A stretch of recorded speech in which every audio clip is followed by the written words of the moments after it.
नमस्कार। आज हम पढ़ रहे हैं मुंशी प्रेमचंद्र जी की कहानी पागल हाथी। मोती राजा साहब की खास सवारी का हाथी। यों तो वह बहुत सीधा और समझदार था, पर कभी कभी उसका मिजाज गर्म हो जाता था और वह आपे में ना रहता था। उस हालत में उसे किसी बात की सुध ही ना रहती थी। महावत का दबाव भी ना मानता था।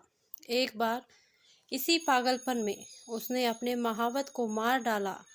राजा साहब ने वह खबर सुनी तो उन्हें बहुत क्रोध आया। मोती की पदवी छिन गई। राजा साहब की सवारी से निकाल दिया गया। कुलियों की तरह उसे लकड़ियां ढोनी पड़ती, पत्थर लादने पड़ते और शाम को वह पीपल के नीचे मोटी जंजीरों से बांध दिया जाता। रातिब बंद हो गया।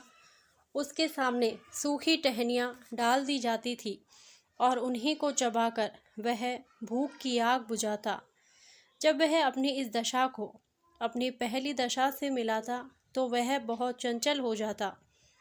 वह सोचता, कहाँ मैं राजा का सबसे प्यारा हाथी था और कहाँ आज मामूली मजदूर हूँ। यह सोचकर जोर जोर से चिंघाड़ता और उछलता। आखिर एक दिन उसे इतना जोश आया कि उसने लोहे की जंजीरें तोड़ डाली और जंगल की तरफ भागा। थोड़ी ही दूर पर एक नदी थी। मोती पहले उस नदी में जाकर खूब नहाया, तब वहाँ से जंगल की ओर चला। इधर राजा साहब के आदमी उसे पकड़ने के लिए दौड़े, मगर मारे डर के कोई उसके पास ना जा सका। जंगल का जानवर जंगल ही में चला गया। जंगल में पहुंचकर अपने साथियों को ढूंढने लगा। वह कुछ दूर तो और आगे बढ़ा तो हाथियों ने जब उसके गले में रस्सी और पाँव में टूटी जंजीर देखी तो उससे मुंह फेर लिया, उसकी बात तक ना पूछी। उनका शायद मतलब था कि तुम गुलाम तो थे ही, अब नमक हराम गुलाम हो, तुम्हारी जगह इस जंगल में नहीं है। जब तक वे आंखों से ओझल ना हो गए, मोती वही खड़ा ताकता रहा। फिर ना जाने क्या सोचकर वहां से भागता हुआ महल की ओर चला। वह रास्ते में था कि उसने देखा राजा साहब शिकारियों के साथ घोड़े पर चले आ रहे हैं। वह फौरन एक बड़ी चट्टान की आड़ में छिप गया। धूप तेज थी। राजा साहब जरा दम लेने को घोड़े से उतरे। अचानक मोती आड़ से निकल पड़ा और गरजता हुआ राजा साहब की ओर दौड़ा। राजा साहब घबरा कर भागे और एक छोटी झोपड़ी में घुस गए। जरा देर बाद मोती भी पहुंचा। उसने राजा साहब को अंदर घुसते देख लिया था। पहले तो उसने अपनी सूंड से ऊपर का छप्पर गिरा दिया, फिर उसे पैरों से रौंदकर चूर चूर कर डाला। भीतर राजा साहब का मारे डर के बुरा हाल था। जान बचने की कोई आशा ना थी। आखिर कुछ ना सूझी तो वह जान पर खेलकर पीछे दीवार पर चढ़ गए और दूसरी तरफ कूदकर भाग निकले। मोती द्वार पर खड़ा छप्पर रौंद रहा था और सोच रहा था कि दीवार कैसे गिराऊं। आखिर उसने धक्का देकर दीवार गिरा दी। मिट्टी की दीवार पागल हाथी का धक्का क्या सहती। मगर जब राजा साहब भीतर ना मिले तो उसने बाकी दीवारें भी गिरा दी और जंगल की तरफ चला गया। घर लौटकर राजा साहब ने ढिंढोरा पिटवा दिया कि जो आदमी मोती को जीता पकड़कर लाएगा उसे 1000 रुपया इनाम दिया जाएगा। कई आदमी इनाम के लालच में उसे पकड़ने के लिए जंगल गए, मगर उनमें से एक भी ना लौटा।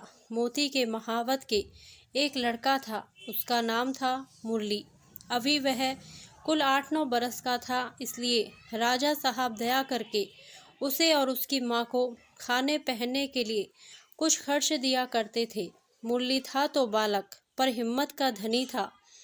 कमर बांधकर मोती को पकड़ लाने के लिए तैयार हो गया, मगर माँ ने बहुत तेरा समझाया और लोगों ने भी मना किया, मगर उसने किसी की एक ना सुनी और जंगल की ओर चल दिया। जंगल में गौर से इधर उधर देखने लगा। आखिर उसने देखा कि मोती सिर झुकाए उसी पेड़ की ओर चला आ रहा है। उसकी चाल से ऐसा मालूम होता था कि उसका मिजाज ठंडा हो गया है। जो ही मोती उस पेड़ के नीचे आया, उसने पेड़ के ऊपर से पुचकारा। मोती मोती इस आवाज़ को पहचानता था, वहीं रुक गया और सिर उठाकर ऊपर की ओर देखने लगा।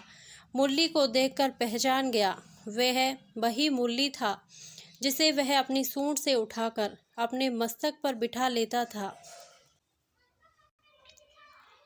मैंने ही इसके बाप को मार डाला है, यह सोचकर उसे बालक पर दया आई। खुश होकर सूंड हिलाने लगा। मुरली उसके मन के भाव को पहचान गया। वह पेड़ से नीचे उतरा और उसकी सूंड को थपकियां देने लगा। फिर उसे बैठने का इशारा किया। मोती बैठा नहीं। मुरली को अपनी सूंड से उठाकर पहले ही की तरह अपने मस्तक पर बिठा लिया और राजमहल की ओर चला। मुरली जब मोती को लिए हुए राजमहल के द्वार पर पहुंचा तो सबने दांतों उंगली दबाई। फिर भी किसी की हिम्मत न होती थी कि मोती के पास जाए। मुरली ने चिल्लाकर कहा, डरो मत, मोती बिल्कुल सीधा हो गया है, अब वह किसी से ना बोलेगा। राजा साहब भी डरते डरते मोती के सामने आए। उन्हें कितना अचंभा हुआ कि वही पागल मोती अब गाय की तरह सीधा हो गया है। उन्होंने मुरली को 1000 रुपया इनाम तो दिया ही, उसे अपना खास महाबत बना लिया और मोती फिर राजा साहब का सबसे प्यारा हाथी बन गया। धन्यवाद। यदि आपको यह कहानी अच्छी लगी हो तो प्लीज़ मेरे वीडियो को लाइक करें, शेयर करें और मेरे चैनल को सब्सक्राइब करें। Thank you.